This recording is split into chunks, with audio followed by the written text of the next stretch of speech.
Ya, teman-teman semua, selamat datang kembali ke channel ini. Teman-teman, hari ini kita mau bahas sedikit ya, salah satu hal yang sebenarnya sangat sering ditanyakan, yang sebenarnya mungkin sudah diketahui oleh semua teman-teman tentang jawabannya, tetapi sebenarnya kalian masih bingung gitu ya dengan logika psikologisnya. Kita mau bicara tentang narsistik dan penyesalan. Oke. Salah satu hal yang paling sering ditanyakan oleh kalian itu adalah, Abang, seorang narsistik itu sebenarnya bisa merasakan penyesalan atau tidak sih, gitu ya. Soalnya narsistik saya ini sekarang kok kayaknya tuh dia menyesal banget, Bang. Ya, saya tahu sih, Bang, dia tuh sekarang lagi proses hovering, gitu ya. Tetapi saya ngelihat dia sepertinya berubah total. Dia sepertinya sangat menyesal dengan apa yang dia lakukan dahulu. Dia sepertinya ingin benar-benar merubah diri dia. Saya benar-benar takjub gitu, Bang, lihat perubahan yang dia lakukan sekarang. Sebenarnya dia benar-benar menyesal nggak sih, Bang? Seorang narsis itu sebenarnya bisa merasakan penyesalan atau tidak? Teman-teman, kita akan bahas sedikit hari ini. Walaupun saya yakin kalian semua sudah tahu jawabannya, tapi mungkin kalian masih bingung dengan logika psikologisnya. Saya akan bahas logika psikologisnya sehingga kalau kalian masih mempertanyakan hal tersebut, kalian tahu bagaimana cara menyimpulkannya. Pertanyaan yang paling penting dahulu, apakah seorang narsistik bisa merasakan penyesalan? Jawabannya iya, tetapi tidak merasakan penyesalan seperti yang kalian kira. Oke, kita mulai sedikit dulu dari logika penyesalan. Apa sih sebenarnya yang dimaksud dengan penyesalan? Mudahnya adalah, penyesalan itu kan adalah ketika kita melakukan sesuatu, dan ketika kita melakukan sesuatu tersebut, kemudian, sehabis itu yang kita lakukan tersebut itu memberikan sebuah dampak negatif yang merugikan kita. Sehingga kita kemudian merasa menyesal sudah melakukan hal tersebut. Itu logika penyesalan yang paling mudah kita ketahui. Oke? Nah, ingat teman-teman, dampak negatif tersebut itu kan bisa dua. Dampak emosional dan dampak secara fisik. Oke. Nah, sekarang ini perbedaan paling mendasar. Kalian mungkin sudah belajar tentang bagaimana seorang narsistik itu nggak punya yang namanya empati emosional. Seorang narsistik punya yang namanya empati kognitif. Artinya apa? Ketika seorang narsistik menyakiti orang lain, misalnya melakukan abuse, dia tahu dia menyakiti orang tersebut. Oke. Tetapi dia tidak bisa merasakan kesakitan emosional atau penderitaan yang dirasakan oleh korbannya dia. Ya, itu perbedaan paling mendasar antara seorang narsistik dan seorang empath. Seorang narsistik punya empati kognitif untuk mengetahui benar atau salah, tapi dia tidak punya empati emosional untuk merasakan penderitaan orang lain. Nah, kembali ke logika penyesalan tadi. Simple kok, teman-teman.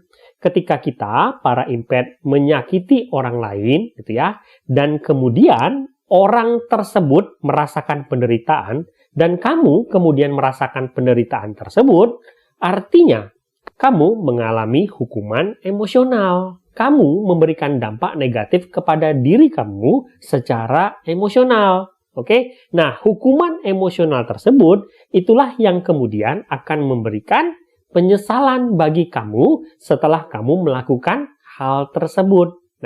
Nah, bagi seorang narsistik, dia tahu dia menyakiti orang lain, tapi dia tidak merasakan penderitaan milik orang tersebut. Artinya, tidak ada hukuman emosional bagi dia, tidak ada dampak emosional bagi dia, tidak ada dampak negatif bagi dia.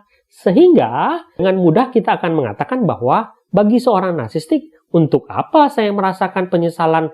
Toh, saya tidak merasakan penderitaan ketika saya melakukan hal tersebut. Jadi, kalau dia mengatakan bahwa aku menyesal sudah menyakiti kamu, aku menyesal sudah membuat kamu menderita, itu sudah bisa dipastikan bahwa dia berbohong. Kenapa? Karena dia nggak merasakan kok penderitaannya kamu. Bagaimana mungkin dia menyesal sudah menyakiti kamu? Nah, sekarang ingat, tadi saya katakan bahwa dampak negatif itu bisa secara emosional, tetapi juga bisa secara fisik. Oke, jadi secara fisik itu contohnya ketika kamu menyakiti seseorang dan kemudian orang itu tidak lagi memberikan kamu hal-hal yang biasanya dia berikan. Artinya, kalau hubungan antara seorang narsistik dan supply-nya, si korban bisa saja kemudian melarikan diri, tidak lagi memberikan pelayanan, tidak lagi memberikan supply, tidak mau lagi berkontak dengan si narsistik. Artinya, si narsistik kemudian kehilangan sesuatu secara fisikal. Nah, kehilangan secara fisikal atau kehilangan supply itulah yang memberikan dampak negatif kepada si narsistik. Dan ketika dampak negatif itu terjadi kepada si narsistik, saat itulah dia kemudian bisa merasakan penyesalan. Itulah kenapa kita bilang seorang narsistik bisa menyesal. Bisa, tetapi dia tidak akan menyesal sudah menyebabkan penderitaan emosional kepada kamu, tetapi dia menyesal karena dia kehilangan supply yang kamu berikan kepada dia. Itu logika psikologisnya, teman. Dan ingat, ada satu hal lagi. Menyesal artinya kamu mengakui bahwa kamu melakukan kesalahan. Oke.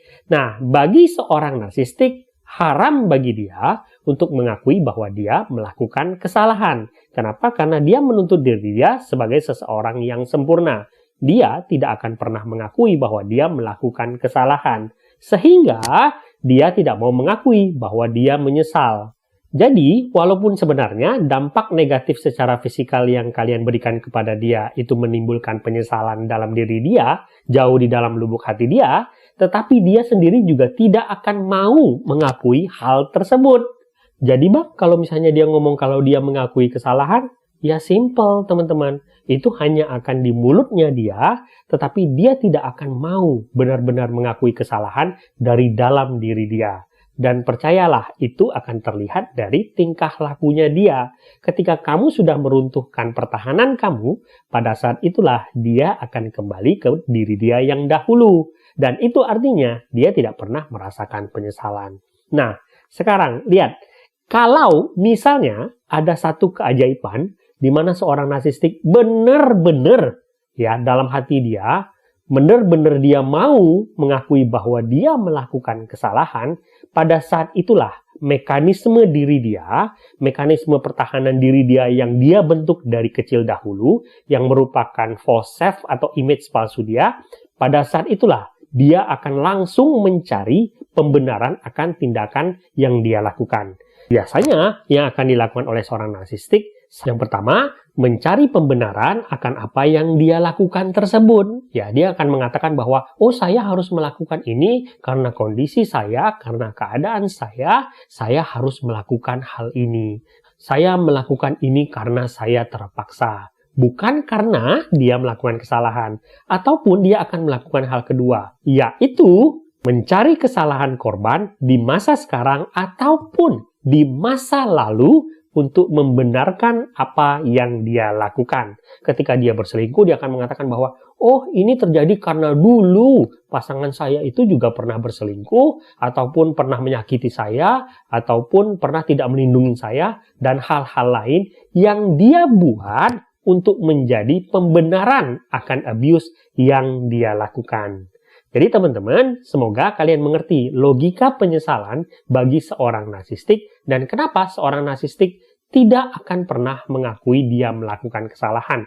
Dan karena hal itu, seorang narsistik tidak akan pernah menyesal akan apa yang dia lakukan. Walaupun dia mungkin saja memalsukan itu di depan kalian.